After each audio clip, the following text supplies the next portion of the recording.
Well, it is always good to be a Buffalo, but week number 4 of the season, the Buffs are still undefeated right now. Ranked number 19 in the country. How about that there, Buff fans, huh? We welcome you to Buffs Primetime here with the Post Chicken and Beer in downtown Boulder. Getting ready now for Pac-12 conference play. Buffaloes get 3-0 unblemished through non-conference slate, coming off that 43-35 win over Colorado State last week. Okay, show of hands. Be honest. Who here stayed up for the end of that game? All of you?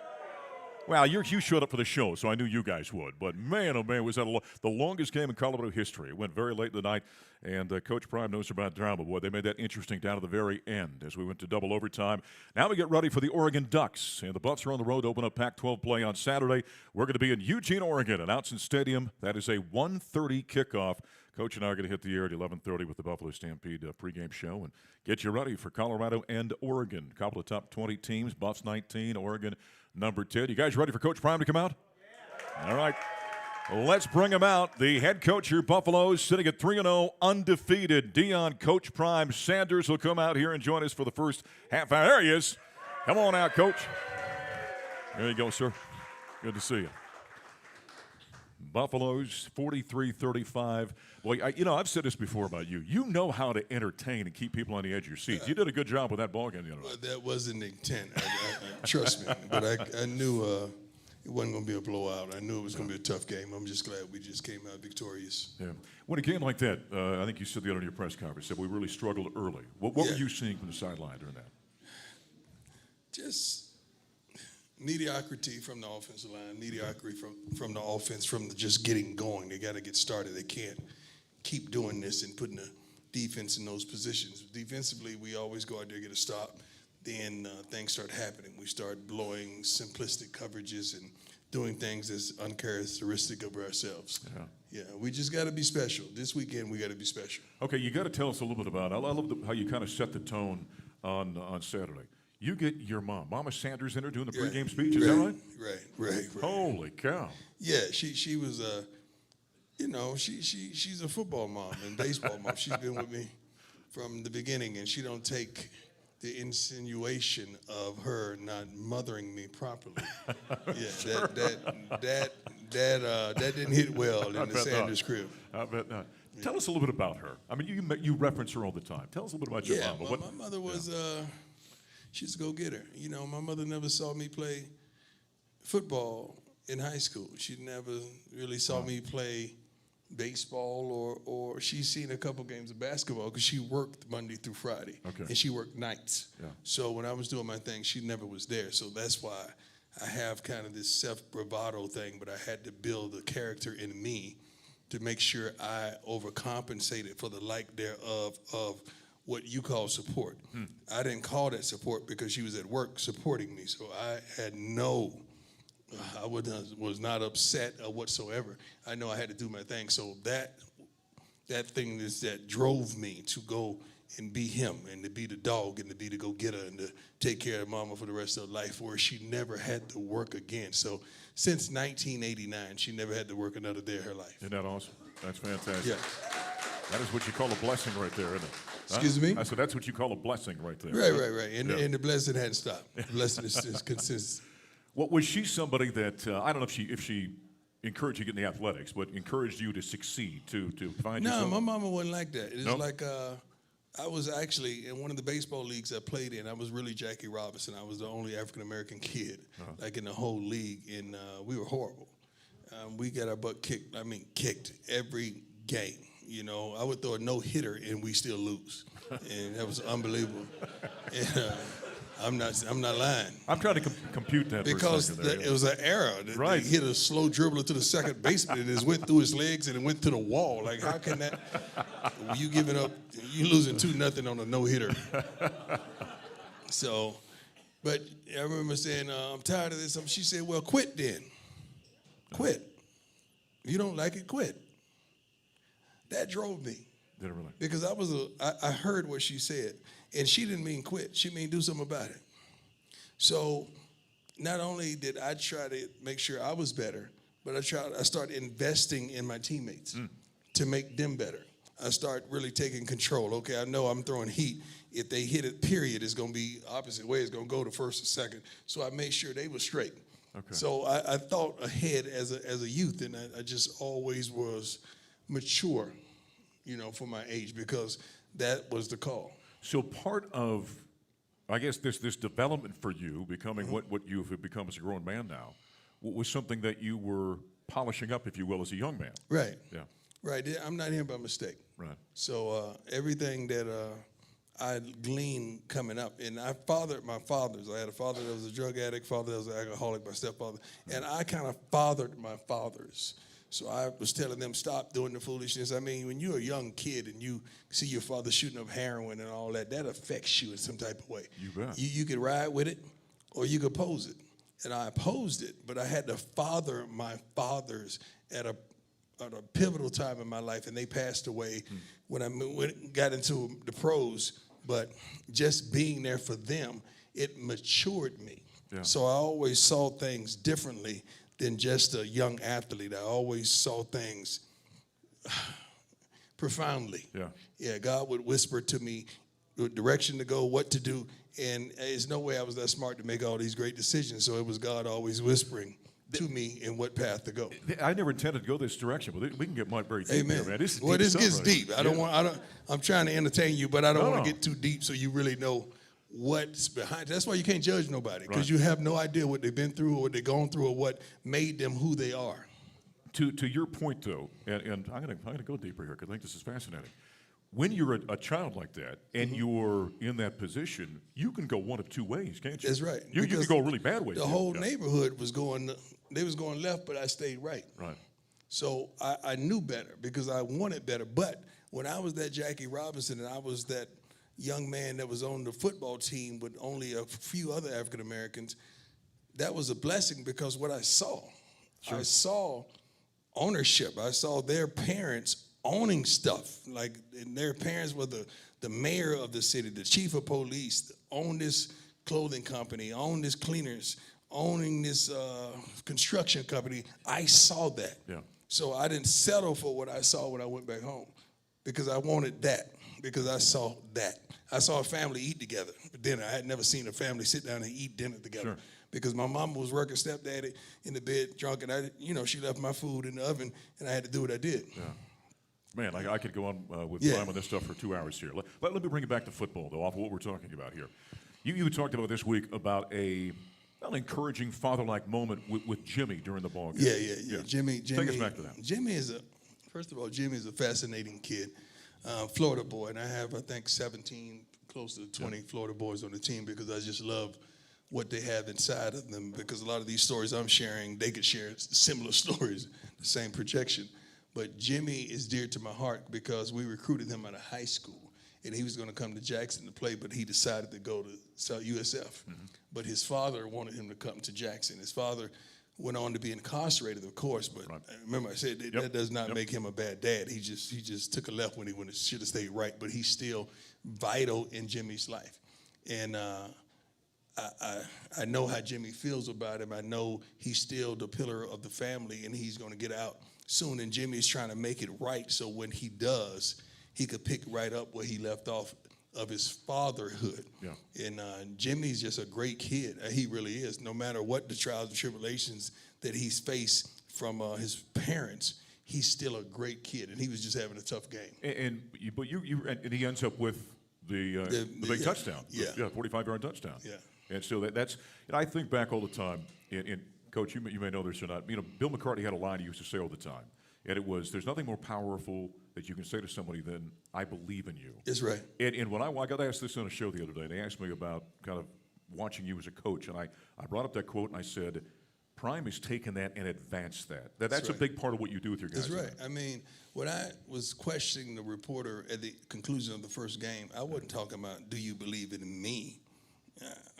I could care less if you believe in me. I was like, do you believe now that this is possible?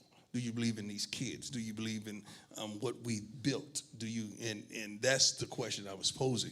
And I truly believe, not only these young men, I believe in the coaches. I believe in the structure. I believe in what we have here in Boulder is really something special, and God is just blowing on it. He's blessing it. He truly is. You can't explain what we're doing right now. I mean, ratings-wise, off the charts. Sales, everything you can think of attached to boy. I'm sitting at home just or in the office watching the television, and I think ESPN is mandated to mention us at least once an hour. At least once an hour, you're going to talk about something with CU, which we love because that takes our reach even broader. Yeah. Does there, or is there, well, certainly there's a responsibility. Is there pressure that comes with that kind of attention? We apply pressure. Yeah. We don't feel pressure. We're not built like that. I don't teach our kids like that. We put pressure on folks. We don't allow folks to put pressure on us. We apply the pressure. You got to understand, we don't supposed to be here. Right. Right? We supposed to be 0-3 and the same old. That's what everyone says. Yeah. We apply pressure. Everybody picking us. They can't wait to see us fall. Yeah. But we like Humpty Dumpty. We gonna get over that wall, baby. We've got, by the way, after one more segment with Coach Prime, we've got Coach Hart's coming out here. Oh God. I may stay for that one. We're gonna Is he here? We're going to be okay? He's here now? Yeah. Oh, my God. Yeah, you need to bring him up now. And then Juwan Mitchell's going to join us as well, who's been a great story for the JuJu Buffalo. is off the chain. On defense, he's got, Coach Barnett always says he's got suddenness. That fellow makes some plays, man. He does. Let's go and take a quick break where it's Buffs Prime Time presented by Aflac. Get help with expenses health insurance doesn't cover. Visit aflac.com to learn more. More with Coach Prime after a quick break. This is Colorado Football from Learfield.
Colorado football is brought to us by the Hilton's on Canyon. Coming to Boulder for game day. Stay at the Hilton's on Canyon, a proud hotel partner of the Buffaloes. Back here on Buffs Primetime with Coach Prime at the Post Chicken and Beer in downtown Boulder. Out here every Thursday from noon until 1 o'clock. Let's go. We got the birthday boy here today, 13-year-old. Give him a little happy birthday over there. Congratulations. Another one over there. Birthdays everywhere today. Yep. Man, nice job. Coach Hart has come out early here with you. Prime, you wanted him out here to... Yeah, I wanted him here. Yeah, we go way back. Yeah. Can I have somebody check my drink? I'm not sure. Well, Coach didn't bring that out, Joe. This is wait staff. Yeah, he's got a lot of fans out here. I don't know. A lot of supporters. Where'd this relationship start? How'd that work? We've been together for about 20 years. Right? I mean, we've coached youth football. I'm talking about all day from like 7 a.m. to 7 p.m., game after game after game after game. We've taken kids all over the country together, coaching. When I went into the Hall of Fame, he was part of that. We took 7 bus loads of kids, and we played in Memphis, Louisville. Then we played in Canton, Ohio. So we've been doing this for a long time, and it's just a blessing to look 2 offices down and see, Coach Hart. Yeah. Because we started here with the kids. Yeah. And we've never lost focus on the goal and what our purpose was, and now we're here. And it's just funny to us because people have doubted us and all that. We've been doing this stuff for years. Sure. I mean, the same type of coaching, the same preparation, the same practice schedules, how we approach the kids as well as the parents. We've been doing this stuff for so long, it's ridiculous. Prime, is it important, kind of that iron sharpens iron kind of deal, to have someone like Andre where you can bounce? Well, I don't know about the iron. I mean, what it is that like-mindedness. Okay. You got to have folks you trust because it gets volatile on the sideline, and we say all kind of stuff. I mean, we've gone at it in high school. I don't know how many times. It was like, can you stop somebody? Because I was the offensive guy at that time, and he was the defensive guy. Can you stop some darn body? And he had the audacity to tell me one game in high school.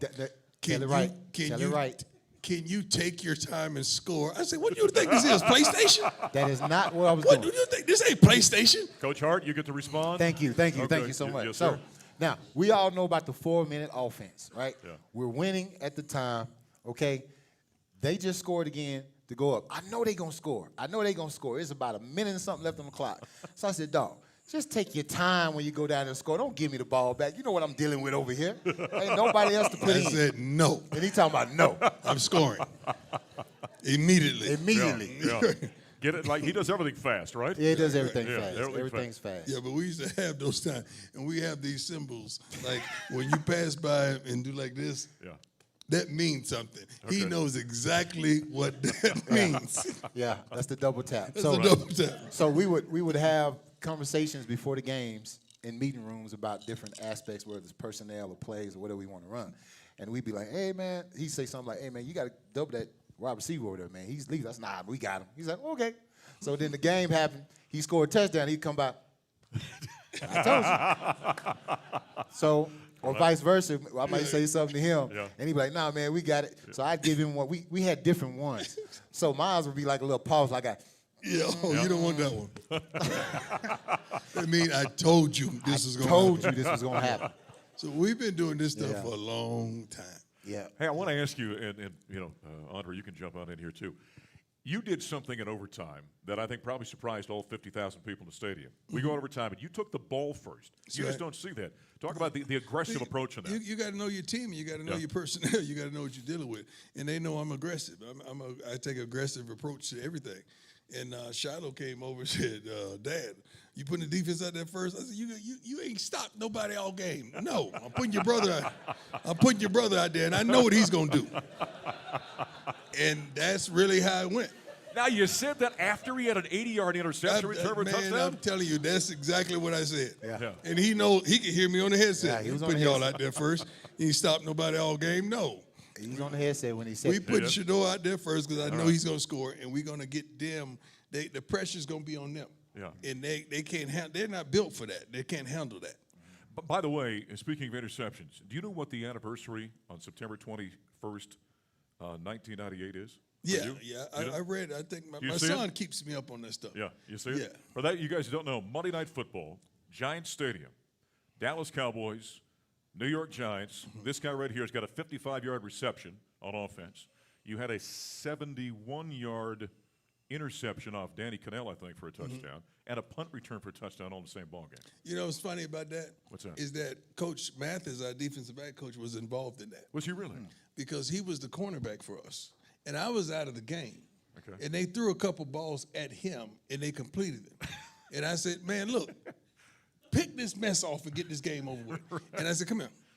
And I took him out the game, and I went in the game, and Danny Cannell did not know I was out there.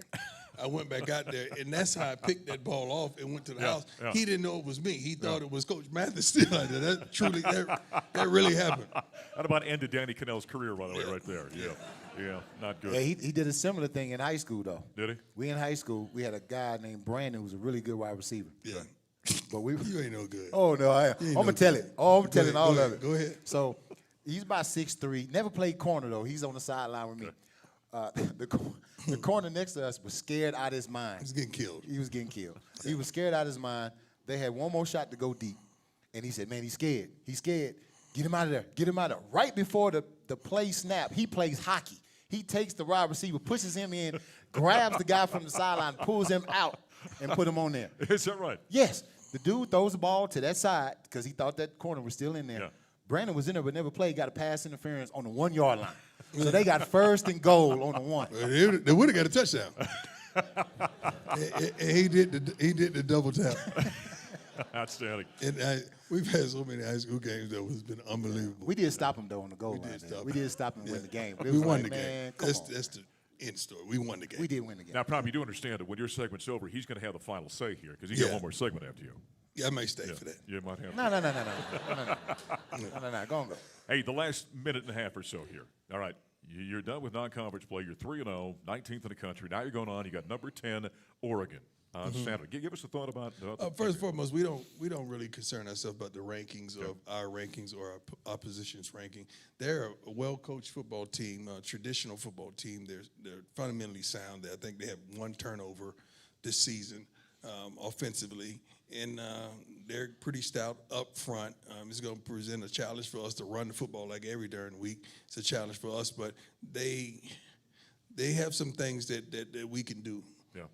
Our offense have some things in some areas that they have concern of, just like we have concern on our defense. They're well coached, and I admire the heck out their coach. I really do. Dan Lanning, yeah. Yeah, he's a good guy. On game week, do you spend more time or is it equal time on offense or defense? Or More on defense. Do you? But I'm probably a little harsher on offense. Okay. Like when I deliver my message to the offense at the beginning of the week, the coaching staff, as well as, like, I'll meet tomorrow with OCDC, Dennis Sturman and Pat Shermer to understand, okay, if this happens, what you going to do? This happens, just to kind of get them thinking and going about the possibility of what could happen during that game, throughout that game. Because sometimes they're so in it, they don't see it. Yeah.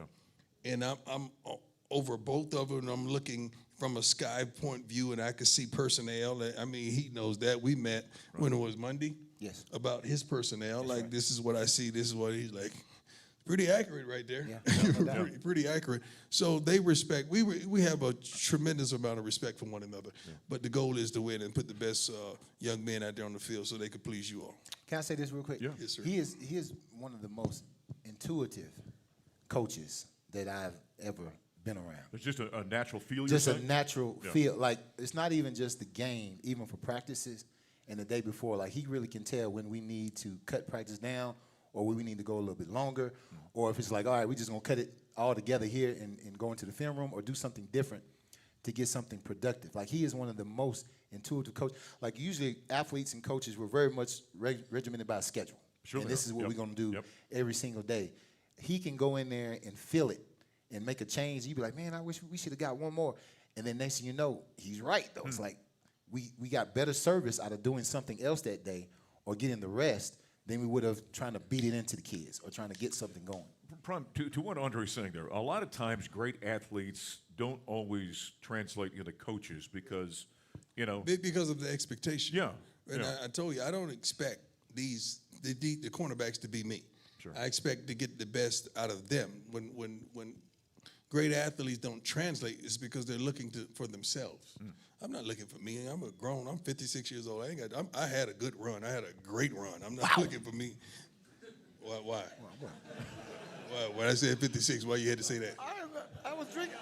I know what you're talking about. But anyway, I had a great run. We got to pour into these kids. I'm just not looking for them to be me. I'm looking to get the best out of them. Okay, awesome. We're looking for. It's great having you two up here now. Yeah, I'm going to stay. You I can got one stay. more segment because I know him. And he's going to talk about me behind my back. I am. I can't wait. Let's hear it for Coach Prime, and we're going to talk more with Coach Hart. And Prime, if he wants to hang around. It's Bucks Prime Time. We're here at the Post Chicken and Beer. We'll take a timeout. We've got potentially two coaches, maybe one coming up next, and Juwan Mitchell. JuJu's going to join us for a player segment as well. This is Colorado football from Learfield.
The Coaches Show is hosted by the Post Chicken and Beer here in downtown Boulder with 7 Colorado Front Range locations. The Post brews up delicious, award-winning beers and fries up the crispiest, juiciest hot chicken around. Fried chicken and beer together. They're like black and gold football talk. Stop by the Post for all your game time provisions and for next week's show. Well, this is a treat here. We're back on Bucks Prime Time. This tells me right here that Coach Prime is literally concerned about what Coach Hart is going to say about him. Yes. So he stayed for another That's who he second. is. He should be. Like, you got to understand, like, even when we coached together in high school, you know, I would pick out all the coaches' gear and all that, and we had several different outfits, like we had several uniforms. And they never wanted to wear pants, you know, whatsoever, and call it shirt. I'm like, we'll wear sweatpants and we'll wear nice shirts. You wanted to wear that? No, definitely not. Okay, then. All You right. don't coach with a belt on. Like, who coaches with a belt on? Like, we don't do that. We don't do it in practice. Why would we do it in the game? Right. I agree. So I said we're going to be comfortable. I just wanted to change up one game. I said, guys, you know, we're going to wear these grape slacks, and they good. Everybody got their sizes because you told me your size. Right for the game, man, somebody took my slacks. I don't know where they are. I say, man, stop. You know darn well where those slacks are.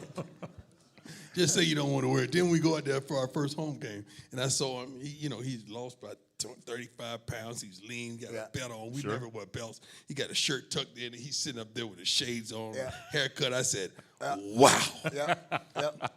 Looked like Chuck Noll standing over there. I did. And then I had like a piece of paper that we have our plays on. Yeah. I had it tucked in the front. Oh, yeah. Because when you do that, it sits up straight, and that shows the flatness of the Shows stomach. how thin you are. If it bends over, You have no then idea. you know you're not there yet. But it's set up straight. This is the kind of stuff I'm putting up with. I'm like this in there, and he comes by, and he's like, wow. You know, that's another one of our inside things we got. Wow. going on. Right before the game, I'm looking, wow. Yeah.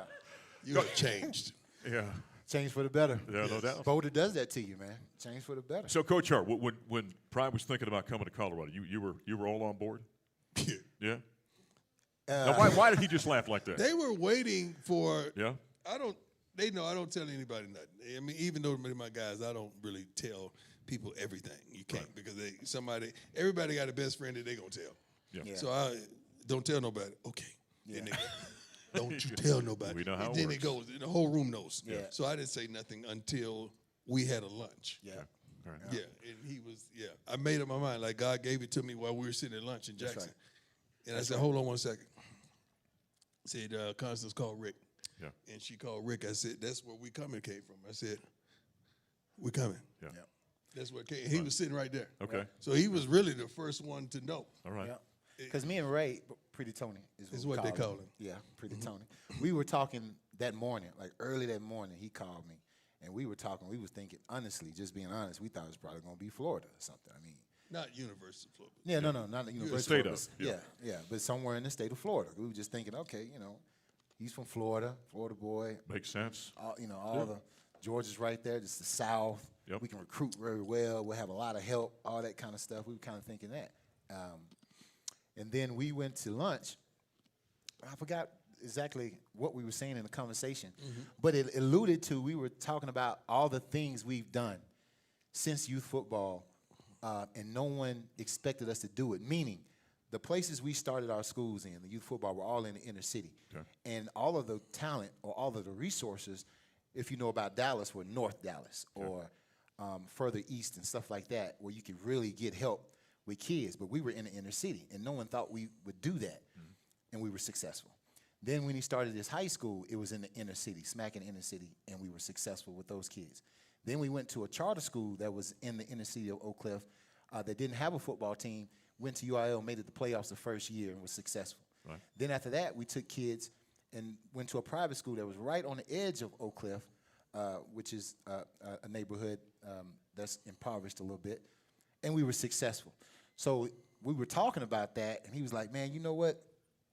Every time we've done something, we went somewhere where it's just us, and we had to get back to back, and we could trust each other, and we put our own culture in it, the culture that he branded, and we've won. And so the next thing I know, he picked up the phone, and he called, and he was like, hey, you know, let me speak to Ray George. He said, we coming. And then I got on the phone with Ray, and as you see how we sitting now, I said, I believe we coming. That's right. That's good. And that's It's actually good. And that's what happened. And then you know we coming up to Boulder. So I did a lot of research about mooses and and snow and Mooses? Did you say mooses. Mooses? All right. Yeah, mooses. Because I saw some I stuff. don't think it's actually moose. No, It's not mooses. I think it's a moose. It's a moose. Yeah, it's not Oh, mooses. okay, Yeah. moose. Yeah. A moose is plural or It's not Well- like a woman. It's not like Mrs. Yeah. Oh, okay. Moose. Well, on moose, because I heard Thank you. moose Yeah. attack more than bears do. That they do, but not down here. Yeah, you're fine down here. Yeah, but I saw it on the news as soon as I got Oh, here. it can be. Yeah. As soon as I got here in the news, it was a dude on one of them Yes, it ski happens. things or whatever. You need to come up my place. I got them up near my place. Nah, a little bit. No, we good. No interest in that? No, we all right. we good. We good. All right. We fine. I like looking at it though. Yeah. Champagne snow, powder. Good. Champagne Yeah, powder. champagne That's what they powder. call it. That's Yeah, exactly right. I've been researching. Andre, let me ask you this. You know, one thing about the way Prime is, what he does, and that's why I think people question, because it's unique the way he approaches things, right? And the attention that comes along with that. How long did it take you to get accustomed to kind of that atmosphere that surrounds him with everything he does? Yeah, probably this year. Is that right? Like 20 years? No, it's From the beginning. Yeah. Yeah, from the beginning, it was unique. I think it probably, honestly though, I think it probably took me all the way until prime prep. Okay. So that's probably 7 years in, maybe 7 something years like in. that. Right. When that happened, because he's such a visionary and in front of you that when you pick up on what he's putting down, he's already 5 more steps ahead, putting something else down that you got to catch up to. And it makes you a better coach, it makes you a better person, a better family man all the way around. But you continually are moving and catching up. Sure. So once you finally understand that, and what I love to do, he laughs at me. Like, we get in meeting rooms with new coaches, and I'm sitting there watching them because I know he's about to go off.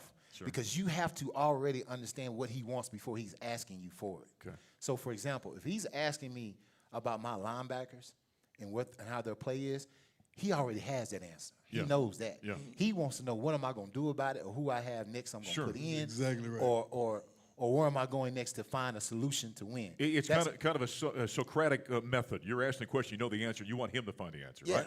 but he wants me to, correct. But he don't want me to answer the question that he's asking. He wants me to give a solution to the next question that he hasn't asked yet. Right. So when coaches come in and they ask they answer the question he already knows, I'm like, uh-oh. I'll be over there with Mathis. Eating your popcorn and watching. 5, 4, 3, and then it's boom. Right. I know that already. That ain't what I asked you. Right. But it is what you have. No, it ain't. That ain't what he asked you, dog. That ain't what he asked you. So it's funny to see that. But, yeah, it took a little while to catch up to it. But then it makes you – what it does, and it helps you in coaching, is it makes you think 4 or 5 plays ahead. Sure. Kind of like playing chess, right? Yeah. So now I'm kind of understanding how am I going to get to the end of the first quarter?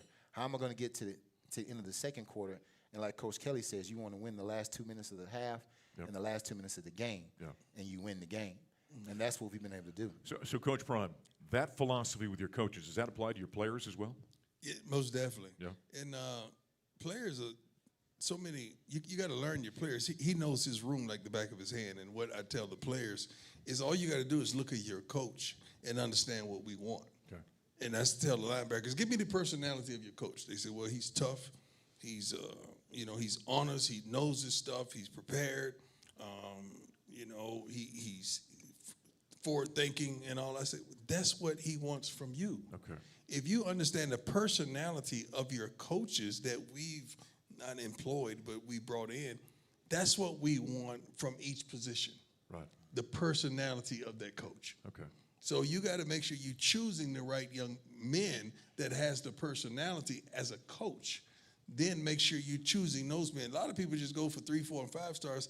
I don't have that philosophy because it's a process. Everybody can't play for us. It's a certain type of kid that we're looking for. You're looking for that innate quality that you're trying to find. It's totally different, right? He might not be a 4-star, but he may be a 3-star with a lot of talent, but he listens. Sure. And he wants it. So with a guy like this could promote that guy up to be a 5-star just in the summer. Yeah. And just in the whole offseason. You can do that. And he has that ability. Andre, lastly, we're going to get going here, but I want, since you're his coach, give us a comment about Juwan Mitchell, about JuJu. Very instinctive player. Very, very instinctive player. Smart, downhill, physical. Smart, tough, fast, discipline. And that's all you're what looking we're talking for, about. And with character. Because I haven't had a situation or a problem out of him yet. But they told us he was a problem. They told us he was a problem. That's why he wasn't playing at Texas and at Tennessee, and then he went to Arizona. And that's one of the unique things that we've been able to do, even through youth football, that people don't understand. I don't think they've researched enough. Every program we put together, we've taken kids that have been distractions or throwaway kids, or they say they can't learn the system or they can't play. That's right. And we've been able to relate to those kids because we've had some of the same, like you said, they fit our DNA or they fit our personalities. So we can get through to them, and they play. This kid that was a 4 or 5 star or 3 star or no star that had some type of talent, we reach them at where they are and bring them up to another level, and we win with them. So another man's trash is our treasure. There you go. And that's what we do with it. And JuJu was that type of kid. I mean, when we first got him on FaceTime, I said, tell me what went down. And he broke it down to me. He told me what went down. I don't want to tell you all, but I could see how he would react to and how he reacted if you understand what went down. Right. I said, well, this is who we are. This is how I get down. This is what it is. Let's go. And that's how it was. It was just that simplistic. And we had not had one problem. Yes, sir. No, sir. JuJu, pull your darn pants down. Yes, sir. JuJu, make sure you get to the ball. We run off the field, JuJu. Yes, sir. That's who he is. He has been a great player to watch. Yes, he is. We're looking forward to it. Well, thank you for hanging around for an extra I second. had to. I know you did. He had to. I don't trust him. I can Because tell. he the left boy. Don't really trust him. Guys, let's hear it. Coach Prime, Coach Hart. They've got Oregon on Saturday in Eugene, Oregon. 1:30 the kickoff. We're at the Post Chicken and Beer. It's Post Primetime. JuJu is coming up next. During our player segment. This is Colorado Football from Learfield.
Back one final time. The Buffs Primetime presented by Aflac. Can help with expenses health insurance doesn't cover. Visit Aflac.com to learn more. Joining us right now, it's our players guest, Juwan Mitchell joining us. JuJu's going to be with us. Now, you were supposed to have more time, but yeah, give him a round of applause. You were going to have more time, but Coach Hart used up much of your time for the segment. So, it was your Coach Prime, you're saying? Yeah. Yeah. How do you like playing for Coach Hart? Nah, he real. Like, Yeah? he's so real. It's fun. Yeah. You know what I'm saying? We have fun within the game, but it's also serious. Right. We handle business, and it's just been a blessing, like, honestly.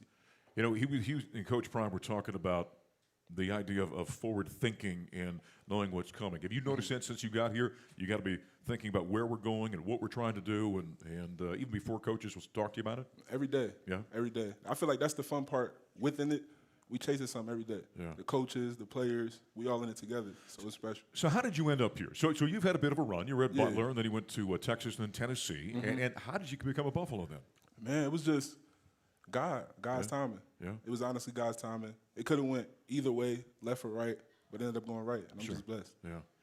Playing for Coach Prime has got to be a unique experience for a player, I would think. I mean, you know what he was as an athlete and a cultural icon and all that kind of stuff. Yeah. But day in and day out, you got to look at him as coach, not all the other stuff that we see, right? Yeah, definitely. Like, but he hold the standard. Yes. Every day he walk in the room is a standard about him.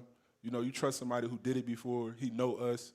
You know what I'm saying? He's not going to tell you nothing he didn't do. Sure. Things of that sort. So it's definitely a high level of respect for him. That game on Saturday against Colorado State, that's what you call a gut check game, wasn't it? Yeah, definitely. I mean, that thing was back and forth. Yeah, we made it out, though. We made it out. You did. You did. Yeah. Joanne told me before we went on, your grandmother's still in Newark, New Jersey? Yeah, she in Jersey. Yeah, she's in Jersey. And stayed up until 2 a.m. to watch the end of that ball game. Yeah. And she be out by 11, so it's love. It's love. She texts me like, "Whoo, I stayed up 3 more hours." I'm like, yeah. How about your family? You come from a big family, brothers and sisters? What do you have? Nah, we real tight knit. Yeah? Me, my mom, my brother. Okay. Yeah. All right. Yeah. Were you always a football player? Always. So I started playing at 4. Never missed the fall since. Okay. So I'm blessed. Yeah. You got here. You didn't get a chance to jump on the field immediately when you got here. Was that frustrating for you? Nah, it wasn't, because Coach Hart, he had a good plan for me. You know, first I had to learn the system. So I had to come in. First, I came in the last week of camp, so I had to come in and adjust, get with the team first before I start making moves. Then the first week, I was on all special teams, building my win, things of that sort, still learning the playbook. And the plan, honestly, was around game 2. It was no excuses. I got to know everything by then. Right. So, Is this system been easy to learn, hard to learn? How would you say the learning curve has been? nah, it's difficult. It's very difficult, but it's the most versatile scheme I played in. Is that right? So I'm embracing the challenge, so that, you know, coming down the line, I could get on the scout, I get on the board, talk to any scout about any coverage, things of that sort. We got a lot of adjustments, so it's been fun. Now, that 98-yard drive that we had at the end of the ball game there, ball goes in Shadur's hands. Ever any doubt? Nah. You had a front row seat for that whole deal. That was a pretty special drive now. Yeah. Nah. Shadur's special. Like, he real special. I see how he come to work every day. He's serious, real serious. He got a chip on his shoulder. And that's really the best part. Give us a quick comment. Now, you guys get through non-conference play. You're 3-0. Okay? Now you step into conference play. You know what that means, right? Everything rises once you get into league play. You got a big game this weekend. Give us a thought about Oregon. Man, it's going to be a 60-minute fight. We're going to come in swinging. You know what I'm saying? They're a good team. We a good team. And it just come down to mano-a-mano, one-on-one. Yeah. You liking Boulder so far? Yeah, I love it. Yeah. It's been fantastic, fun. Like, y'all so welcoming. Like, I appreciate it for real. It mean a lot. But I love it's on. Were you nervous about the moose like he was? About the what? The moose? He said he was nervous about the moose. Oh, nah, he told me about it. So I'm on I want to look out. I want to look out now. Like, nah, I ain't playing. Hey, we got to bring you back so we get more time, all right? All right, bet. Let's hear for Juwan Mitchell. He and the Buffaloes about the Ducks on Saturday in Eugene, Oregon, 1:30 with the kickoff. Coach and I are going to hit the air at 11:30 with the Buffalo Stampede pregame show. Thanks for joining us. The Chicken and Beer. This is Colorado football from Learfield.